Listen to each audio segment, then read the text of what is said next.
யார் இந்த மனோகரன்? கடந்த பல ஆண்டுகளாக நெட்வொர்க் தொழில் செய்யும் நபர்களுக்காக தன் வாழ்நாள் முழுவதும் போராடிக் கொண்டிருக்கும் போராளியாக வலம் வருபவர்.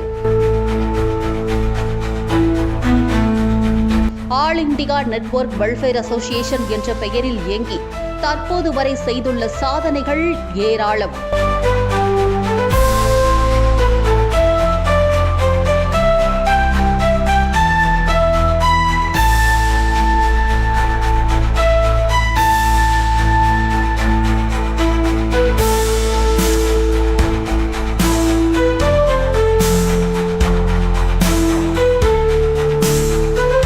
மேலும் நெட்வொர்க் போராளியின் வரலாற்றை உங்கள் லீ நியூஸில் காண தயாராகுங்கள். தகவல்களுக்கு லீ நியூஸ் தொலைக்காட்சியை சப்ஸ்கிரைப் செய்து தொடருங்கள்.